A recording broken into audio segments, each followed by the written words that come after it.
So I did a written post about this. I'm just leaving the funeral of the first Black woman Secretary of Labor, Alexis Herman, from Mobile, Alabama, and her cousin, Peggy Cooper Cafritz, was the co-founder of my high school, the Duke Ellington School of the Arts.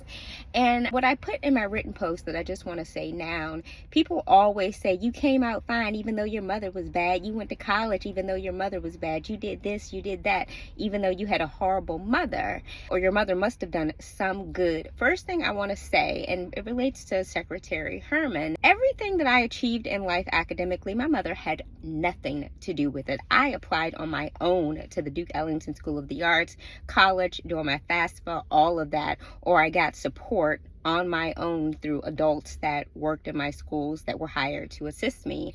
And I also was in mentorship programs for youth in DC through Delta Sigma Theta and Omega Psi Phi. Their alumni chapter had mentoring programs for kids like me that really got me on the track to college. But what I want to say about Secretary Herman and just growing up in Washington, DC, even though my mother, and I'm going to call it like it is, my mother is a fucking hood rat. My mother was not tactful, graceful, anything. My mother didn't inspire me or give me any aspirations. I stand firm on that. But growing up in Washington, D.C., I was never short of the White House was right there. All the government agencies are right there. Are black women to look up to, like Alexis Herman, who was the first Secretary of Labor. Not just that our community, Howard University, is producing doctors like on a daggone assembly line and lawyers, but I had cabinet level people in my life to look up to, Hazel O'Leary as well. So I am so thankful, another one of a zillion reasons to grow up in Washington, D.C.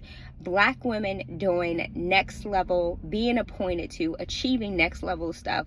I was never short of it, seeing it in Washington, D.C. And another thing in Washington, D.C., a lot of our high school teachers often took us to see these amazing people. I mean, even men as well. I was seeing Andrew Young speak when I was in high school, meeting famous civil rights leaders and so on. So I'm so thankful, and maybe that's why I'm a little emotional today. I remember seeing President Clinton appoint her and just hearing she was the first Black Secretary of Labor. And to end this off, my first government job, my first GS, real government job out of Tulane, was at the U.S. Labor Department. Elaine Chao was there by then. Baby Bush had appointed her. So happy that I was able to pay my respects today, and probably why I'm a little emotional. Peace. Makeup is bad.